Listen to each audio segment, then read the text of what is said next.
Retour en France avec cette décision, 70 ans après la Deuxième Guerre mondiale, eh bien les archives de Vichy sont enfin ouvertes au grand public.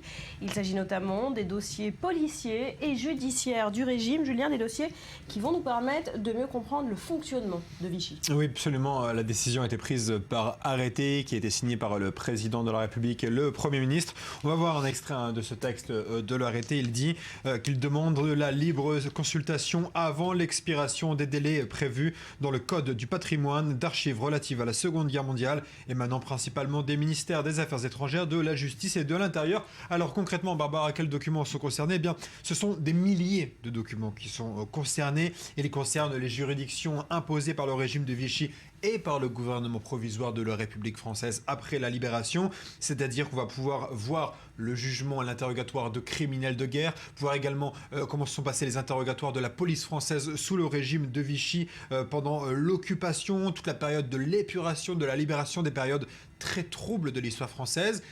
En réalité, on connaît un petit peu le contenu de ces documents. Pourquoi cette décision ? Eh bien, parce que des universitaires avaient fait une demande auprès du gouvernement français déjà lors de l'anniversaire du 8 mai 1945, c'est-à-dire il y a quelques mois, en disant au président de la République, nous ne pouvons pas travailler convenablement.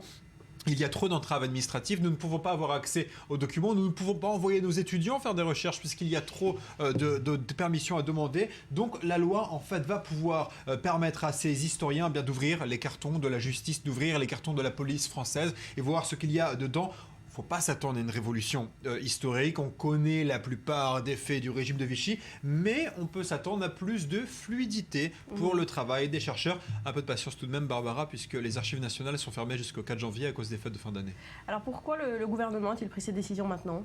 Eh bien parce que nous sommes 70 ans après la Seconde Guerre mondiale, donc la plupart des criminels de guerre sont morts ou très vieux. Donc même si on ouvre les archives et qu'on découvre qu'un tel a fait ceci, un tel a fait cela, peu de personnes se lanceront dans des procès. Et puis il faut comprendre que Vichy est un sujet sensible en France. Ça n'a pas toujours fait l'unanimité. On sait qu'aujourd'hui la France reconnaît sa responsabilité. Mais écoutez, le président Mitterrand en juillet 1994, quelques mois avant de quitter le pouvoir, lorsque un journaliste lui demande s'il compte présenter des excuses au nom de la France pour le crime de Vichy. Écoutez.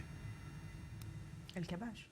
On voit bien que d'ici au mois de juillet, on va encore vous redemander que la France présente des excuses pour ce qui s'est passé à Vichy. Votre position est toujours la même. Ils attendront longtemps, ils n'en auront pas. La France n'a pas d'excuses à donner, ni la République. À aucun moment je ne l'accepterai. Je considère que c'est une demande excessive de gens qui ne sentent pas profondément ce que c'est que d'être français, l'honneur d'être français et l'honneur de l'histoire de France. Et vous recommanderiez à vos successeurs, s'ils sont de droite, d'adopter la même attitude? Ils font ce qu'ils veulent, mais bien sûr. Pas de recommandation à faire. Non, mais vous, parce que la pression va se faire également sur eux. Dans 100 ans, peut-être aussi encore. Ouais. Qu'est-ce que ça veut dire? C'est l'entretien de la haine. Et ce n'est pas la haine qui doit gouverner la France. Résultat, 2 jours plus tard, il va aux cérémonies de commémoration de la rafle du Veldiv. Écoutez comment il a été accueilli, on va entendre ce son. Écoutez, Mitterrand à Vichy. Mitterrand à Vichy. On peut écouter plusieurs fois cette bande sonore, elle dure quelques secondes à peine, mais elle avait été huée par une partie de la communauté juive qui hurlait Mitterrand à Vichy, Mitterrand à Vichy. Un an plus tard, basculement total, un autre président de la République, Jacques Chirac, changement de ton avec ce discours devenu célèbre. Ces heures noires souillent à jamais notre histoire et sont une injure à notre passé et à nos traditions. Oui, la folie criminelle de l'occupant a été, chacun le sait, secondée par des Français, secondée par l'État français. Voilà pour cette histoire, la France et Vichy, 70 ans plus tard. Merci Julien.